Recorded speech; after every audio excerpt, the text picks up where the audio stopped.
Pertanyaan pertama ini dari Jonathan. Dia nanya gini, Koiril, buat episode cek ombak selanjutnya bisa kali dijadiin topik. Kira-kira siapa nih yang bakal jadi wajah NBA selanjutnya setelah LeBron dan Steph udah pada pensiun? Wadaw. Pertanyaan kedua dari Hendra Setiawan. Dia nanya, Koiril, gue Dub Nation nih. Boleh dong dibahas, apakah menurut Koiril Klay Thompson udah saatnya di trade? Wah,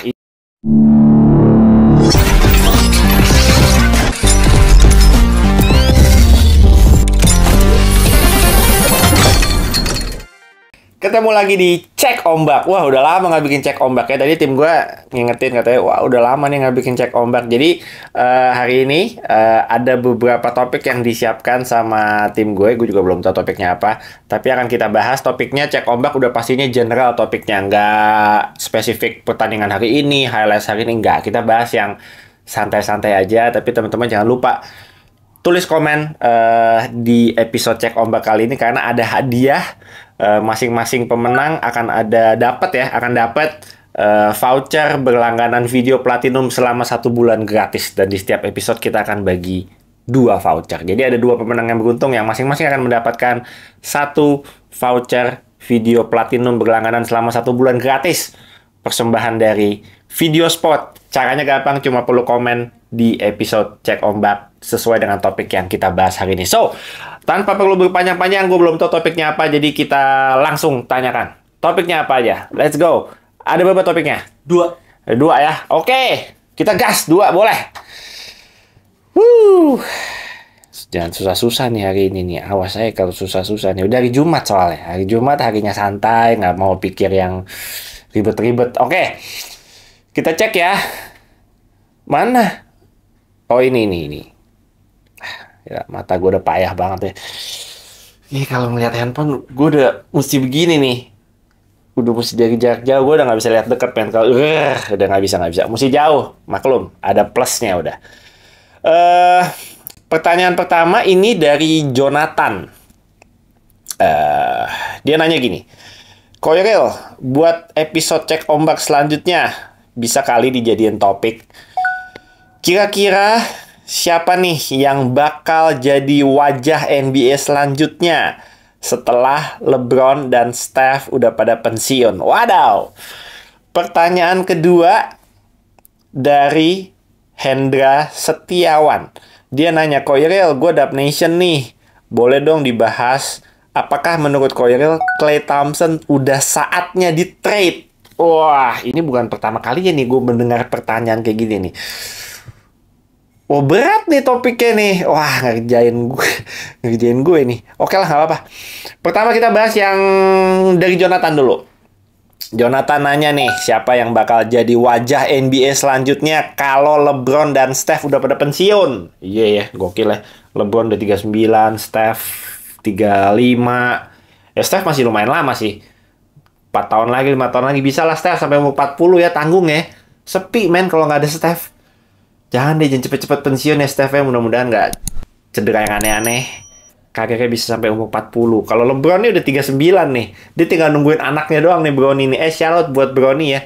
Shout out buat Bronny yang akhirnya udah diizinkan untuk kembali latihan basket. Udah bisa bergabung latihan bareng timnya di USC. Mudah-mudahan dalam waktu dekat, ya 2 minggu lagi mungkin kita udah bisa lihat Bronny main di USC. Mudah-mudahan. Keren man, Bronny progresnya cepat. Medical teamnya juga di USC juga salah satu yang terbaik di Amerika. Salut. Mudah-mudahan nggak kenapa-napa Bronny, weh. Jangan aneh-aneh lah.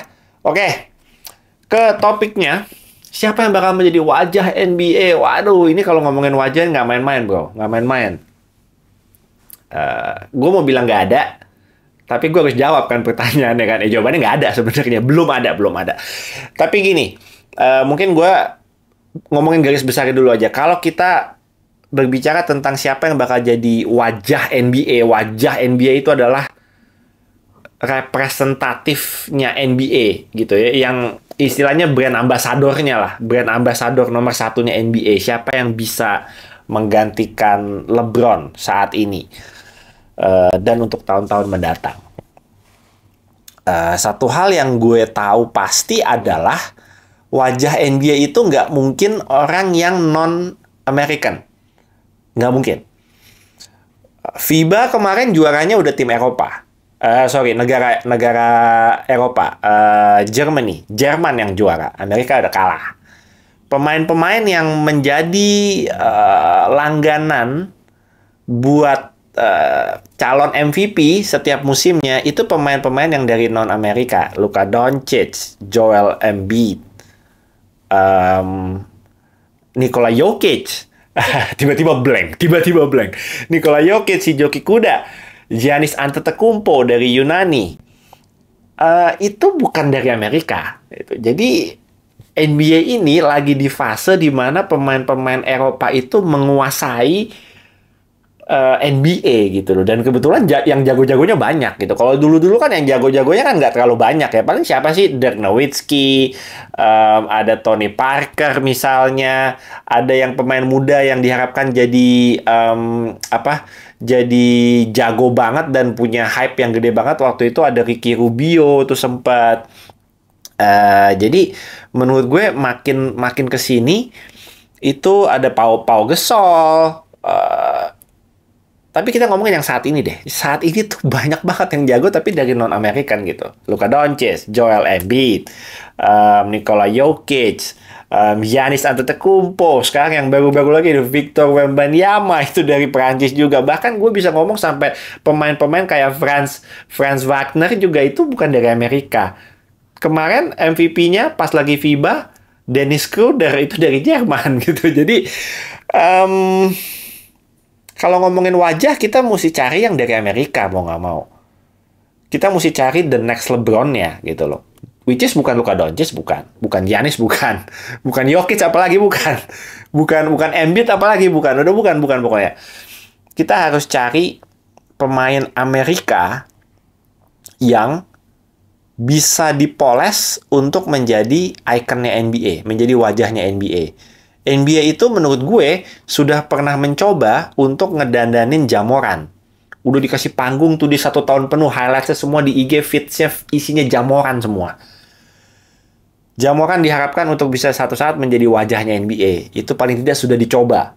Kita tes dulu nih. Kita post terus nih highlights-nya nih. Gimana engagement-nya, gimana orang suka nggak nontonin dia, gimana cara dia menghadapi media, gimana pembawaan dia ketika diwawancara, gimana pembawaannya dia di lapangan, di luar lapangan. Apakah brandingnya oke? Apakah image-nya adalah pemain yang bisa satu saat membawa nama NBA gitu ya? Nggak bisa ternyata Jamoran. Dia malah main main wah, dikira dia bakal kelihatan keren kayak gitu. Lu menyia-nyiakan kesempatan yang udah dikasih sama NBA, panggung yang udah dikasih sama NBA buat jadi satu saat jadi wajahnya NBA. Jamoran fail. Udah nggak bisa. Kalau abis ini Jamoran mau jadi anak baik-baik gitu ya, tiba-tiba jago banget, berprestasi gitu ya. Jadi bawa Memphis juara misalnya, bisa dapat MVP, dapat apaan tahu banyak penghargaannya, tapi dia tidak akan pernah jadi wajahnya NBA karena sudah ada cacatnya. Jadi tidak bisa. LeBron belum nggak pernah ada cacatnya. Jordan nggak pernah ada cacatnya. Walaupun ada drama kecil-kecil, ada permasalahan kecil-kecil, tapi dia tidak pernah merusak nama NBA. Dia tidak pernah menjatuhkan NBA gitu. Kalau LeBron itu bukan cuma sebagai wajah, tapi dia sebagai suaranya juga. He is the voice.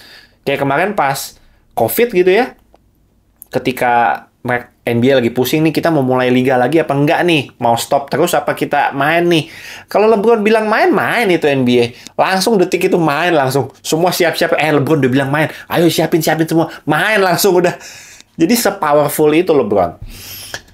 Bahkan jumlah followersnya aja lebih banyak daripada followersnya NBA gitu. Se-powerful itu memang LeBron. Kita harus mencari orang yang bisa se-powerful itu untuk menjadi wajahnya NBA.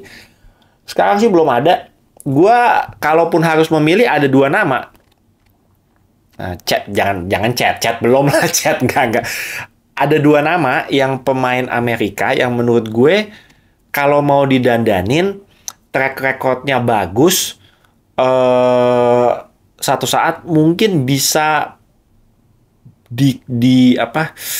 dijadikan satu opsi untuk Adam Silver mikir bahwa oke, kita pilih dia untuk menjadi wajahnya NBA selanjutnya.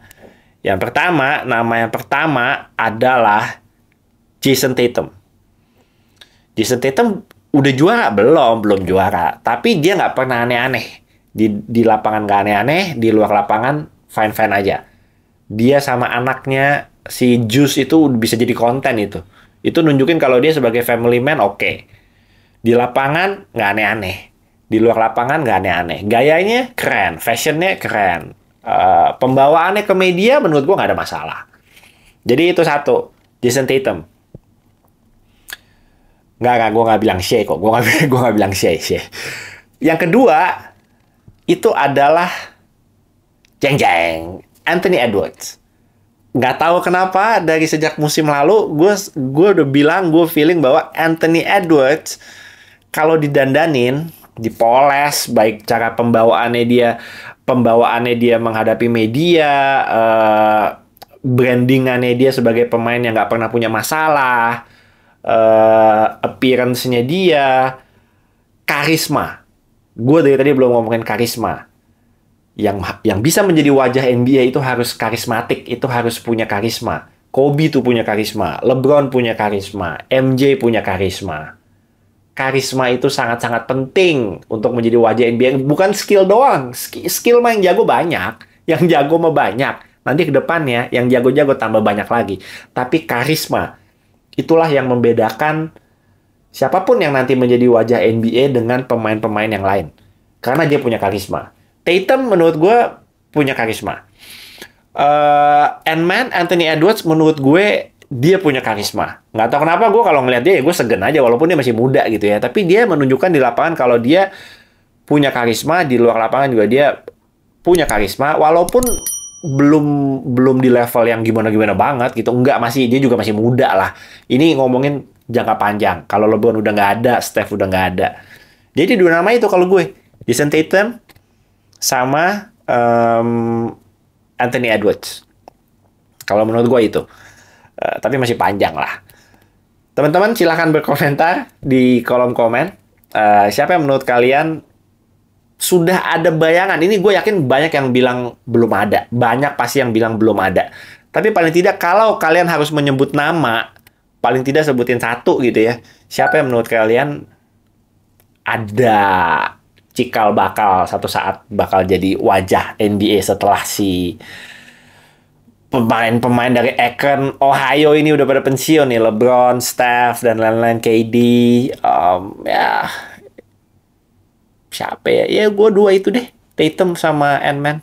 Silakan teman-teman kalau mau menambahkan ada nama-nama lain. Gue sangat seneng banget buat bisa ngebaca dan gue reply nanti. Itu jawaban gue dari topik yang pertama. Jawaban dari topik yang kedua tadi pertanyaannya apaan? Oh iya. Dari Hendra Setiawan, Ko Iril, gue Dub Nation nih. Apakah menurut Ko Iril Klay sudah saatnya di trade? Hey, Klay lagi dan lagi. Dub Nation yang tidak sabaran itu selalu pasti ada pertanyaan tentang Klay setiap tahun ya. Paling tidak sejak dia habis balik dari cedera. Setiap dia syutingnya lagi bau, pasti langsung ngegas di kolom komen yang udah saatnya trade Klay. Klay udah washed, udah nggak kayak dulu lagi, udah trade aja lah, bla bla bla bla bla. Ya sekarang Klay lagi bagus loh. 5, 6, 7 game terakhir udah poinnya udah stabil, 3 poinnya udah oke, akurasi tembakannya juga menurut gue sudah membaik. Belum di level Klay tahun-tahun kemarin gitu ya. Kayak kemarin dia nembak 3 poinnya di atas 40% lah paling tidak. Musim ini kalau nggak salah sejauh ini masih 36%-an. Semuanya menurun memang. Tapi kalau di trade memang pertimbangannya adalah Klay itu sudah tahun terakhir ya. Kontraknya dia, perpanjangannya dia kemarin extensionnya 5 tahun ya. Ini udah tahun kelima nih, udah tahun terakhir. Jadi pilihannya antara dia dapat extension lagi dari Warriors atau nanti setelah musim ini selesai dia jadi free agent. Warriors juga pasti lagi bimbang nih. Gue tahu banget Warriors lagi bimbang. Apalagi kemarin awal-awal musim Klay tuh syutingnya emang bener-bener belum nemuin ritmenya banget deh, off banget deh, Klay off banget deh. Makanya gue nggak kaget kalau ada pertanyaan-pertanyaan kayak tadi itu. Tapi gini, ya dia di beberapa game terakhir ini lagi oke. Kalau lagi oke, kalian diem-diem aja kan? Ya kan? Kalau Klay lagi oke, kalian nggak komplain kan? Nah, kalau nanti udah jelek lagi nih, 5 game berturut-turut gitu, komplain lagi pasti. Jadi gini, kalau menurut gue, Warriors-nya juga pasti lagi bimbang. Ini Klay tahun terakhir, apakah sudah saatnya Klay kita trade ke tim lain, dan Warriors bisa upgrade di posisi lain? Pertanyaan gue gini, kalau Warriors mau melepas Klay sekarang, bukan ngelepas, nge-trade Klay sekarang, dan mau upgrade di posisi lain, upgrade-nya mau di posisi apa? Itu satu pertanyaan gue. Dan ketika Klay di-trade ke tim lain, kira-kira siapa yang bakal menjadi ancaman dari 3 point kalau nanti nggak ada Klay? Golden State harus datengin siapa? Karena kalau Klay nggak ada, nanti yang bisa mengancam dari 3 point dari Warriors cuma Steph doang. Siapa yang mau mengancam dari 3 point? Dario Saric, Podziemski, Andrew Wiggins, Draymond Green, Kevon Looney, Moses Moody, Jonathan Kuminga. Siapa yang mau jadi sniper dan bisa ngasih spacing ke pemain-pemain lainnya selain Steph? Kalau nggak ada Klay, itu pertanyaan gue dulu deh. Ada dari tim-tim lain mah ada, yang kayak Klay itu ada. OKC gue punya Isaiah Joe. Isaiah Joe itu adalah Klay Thompson-nya OKC, versi OKC-nya. Boston Celtics ada Sam Hauser misalnya. Ada Duncan Robinson di Miami Heat. Ada Max Strus di Cleveland. Ada Kevin Huerter di Sacramento Kings. Pemain-pemain yang kayak Klay itu udah banyak. Gitu. Tapi tetap lu butuh pemain yang kayak Klay. Di satu tim itu lu butuh. Warriors punya 2. Punya Steph ada, punya Klay ada. Itu dua-duanya bisa bikin defender bingung itu semua. Jadi nggak segampang itu lo mengganti Klay. Kalau lo ganti Klay-nya misalnya sama Duncan Robinson gitu, ya bisa aja. Cuma ujung-ujungnya Steph-nya bakal happy nggak? Iya nggak sih? Kalau Steph-nya nggak happy, Klay itu sama Steph kan udah sohib banget kan. Mereka udah berjuang bareng tuh udah lama gitu loh. Jadi kalau sampai satu sohibnya di trade, Steph-nya bakal happy nggak? Steph-nya bakal bete nggak? Kalau Steph-nya bete, kehilangan satu partnernya nih, nanti semuanya jadi berantakan nggak? Steph-nya jadi malas-malasan nggak? Itu kan sebenarnya pertimbangannya tuh banyak. Warriors tuh gue tahu pertimbangannya tuh banyak pasti.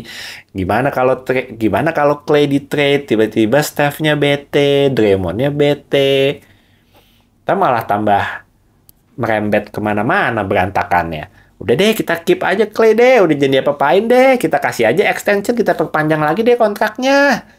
Kan pasti ada pertimbangan-pertimbangan kayak gitu. Jadi, Warriors-nya lagi bimbang. Tapi gue nggak, kalau bisa nggak di-trade sih, ya nggak di-trade lah. Terusin aja. Kalau memang akurasinya menurun, gue yakin cepat atau lambat Klay bakal menemuin ritmenya lagi kok. Ini udah terbukti di beberapa game ini udah konsisten loh ini. Udah konsisten ini, udah bagus. Tinggal konsisten terus aja. Di playoff juga harus konsisten gitu. Karena memang satu hal yang bisa gue bilang adalah tim-tim lain itu udah dikasih waktu bertahun-tahun untuk mempelajari sistemnya Warriors gitu loh. Jadi paling nggak tahun kemarin itu sudah semakin banyak tim yang semakin paham kalau lawan Warriors tuh mereka harus jaganya tuh harus gimana gitu loh. Masa udah bertahun-tahun nggak paham-paham juga cara ngelawan Warriors kan nggak mungkin. Orang pemain intinya sama-sama aja kok. Steph juga, Klay juga, Wiggins juga, Draymond juga, Kevon Looney juga. Nggak diganti-ganti itu. Itu cuma berlima itu masih ada gitu. Jadi tim-tim lain pasti udah belajar cara jaga 5 orang itu gimana. Masa nggak pinter-pinter. Jadi nggak usah kaget kalau misalnya sekarang Warriors paling tidak di awal musim ini rekor menang kalahnya itu tidak terlalu bagus. Wajar aja karena tim-tim lain juga udah belajar cara ngelawan Warriors gitu. Udah tidak semenakutkan, udah tidak paling menakutkan seperti tahun-tahun sebelumnya gitu loh. Paling tidak itu sih yang gue amati kalau lagi nonton Warriors. Kebetulan gue cukup sering nonton Warriors karena anak gue Dub Nation yang gede ya. Jadi gue ya nggak tahu deh. Kalau gue pengennya sih si Clay, Steph sama Draymond ini ya bertiga ini nggak sama-sama terus gitu, nggak dipisahin karena mereka benar-benar udah tahu nih mainnya harus gimana. Dan Clay masalahnya tinggal efisiensinya aja. Memang efisiensinya nggak sebagus musim-musim kemarin. Itu angka nggak akan bohong lah. Efisiensinya juga jelas menurun gitu. Tapi kalau soal Clay kan dia tinggal masalah shootnya masuk atau enggak aja. Kayak tadi misalnya, tadi lawan siapa? Clippers gitu. Tiba-tiba dia di fourth quarter-nya bisa 3 point berturut-turut gitu, ya itu Clay gitu. Tapi kalau dia nggak masuk berturut-turut, ya itu Clay juga. Jadi kita mesti enjoy the show aja, nikmati aja naik ke roller coaster-nya gitu. Kalau sama Clay kan dia shooter. Kalau lagi wangi ya wangi, kalau lagi bau ya bau mah. Kalau konsisten ya bagus gitu.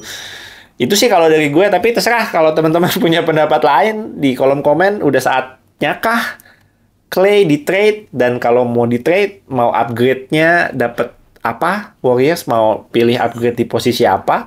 Atau mau cari pemain yang kayak Clay lagi tapi yang lebih muda lagi kah? Gitu. Ya udah banyak sih sebenarnya bisa dicari sebenarnya, cuma kan ya butuh waktu aja buat nyetel sama sistemnya Warriors dan lain-lain. Lu taruh Duncan Robinson di Warriors dari kemarin-kemarin gitu, itu dia bisa jadi Klay Thompson. Tergantung sistemnya dan tergantung pelatihnya aja. Siapapun bisa menjadi Klay Thompson lah sekarang. Tapi gue bukan menyamakan Klay Thompson sama pemain sembarangan. Enggak, Klay Thompson itu tetap one of the best shooter yang pernah ada di NBA. Itu nggak usah diragukan lagi. Tapi yang punya potensi untuk menjadi the next Klay Thompson di NBA, itu sekarang pilihannya sudah banyak gitu. Siapa yang bikin jadi banyak, jadi pasaran? Ya si Klay Thompson itu sendiri, karena semua orang kan mengamati semua pemain-pemain muda pasti ngelihat, gue bisa nih jadi Klay Thompson nih, enak nih kayaknya main catch and shoot gini, kita latihan 3 point terus sehari nembak 500 kali, jadi Klay Thompson. Semua orang pasti mempelajari Klay Thompson, dan ada aja pemain-pemain yang satu saat punya cita-cita yang gue pengen, kalau gue tembus NBA, gue pengen jadi kayak Klay Thompson. Pasti banyak. Oke. Teman-teman gas langsung di kolom komen. 2 topik ya. Tadi siapa yang bakal menjadi wajah NBA selanjutnya.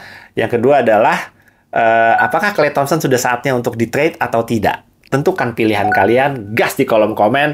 2 komentar yang beruntung akan gue undi untuk bisa mendapatkan 2 voucher video berlangganan platinum selama 1 bulan persembahan dari Video Sports. Sekaligus untuk di episode selanjutnya, 2 pemenang yang berhak mendapatkan voucher video, gue masukkan di bawah ini. Selamat buat 2 orang pemenang yang berhasil mendapatkan 2 voucher video berlangganan platinum selama 1 bulan gratis. Caranya juga ada di deskripsi video ini, cara untuk mendapatkan vouchernya. Selamat kepada 2 pemenang, dan mudah-mudahan 2 pemenang yang ada di episode kali ini yang beruntung, gue doakan supaya bisa beruntung. Pemenangnya kita umumkan nanti di episode Cek Ombak selanjutnya. Oke, segitu aja ya guys ya. Selamat hari Jumat, selamat happy weekend. Sabtu Minggu kita santai-santai dulu. NBA makin seru. In-season tournament juga sudah memasuki fase knockout rounds. Jadi nikmatilah in-season tournament karena di fase perempat final ini seru nih. Perempat final, semifinal, final. Wah, 3 itu seru bro. Oke. Selamat menikmati NBA di akhir pekan. Besok pagi gue akan siaran 2 game bareng sahabat saya Jerry Arvino. Game-nya gue lupa apa, tapi 4 tim dari wilayah barat itu. 2 game itu 2 game dari wilayah barat. Jadi besok gue siaran start jam 7:30 pagi. Lanjut lagi game keduanya jam 10, tayang di Champions TV dan juga di video.com. Oke, segitu aja episode Cek Ombak kali ini. Sampai jumpa di episode Cek Ombak selanjutnya. Jangan lupa komen ya. Jangan lupa komen. Oke, jangan lupa subscribe juga. Subscribe di Yogi Darmawan TV. Oke, I'll see you guys on the next episode. I'm out.